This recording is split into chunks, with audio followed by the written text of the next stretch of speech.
You know how people criticize the NBA for load management, how people like taking time off. Let's talk about Dwayne Wade and Paul Pierce wheelchair moments. Which wheelchair moment moved you the most? Which one was more believable? Which one was more credible to you? Actually got me thinking because you don't even see NFL players do that. Well, baseball players do that. You get beamed, you get knocked out.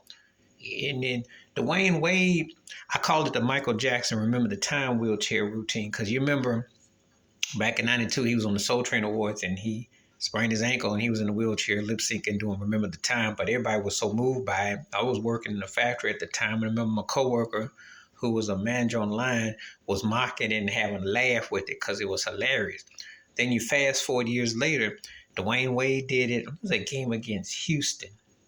And then Pierce did it in the finals against the Lakers. But it always is a trip when I think about D Wade wheelchair versus wheelchair.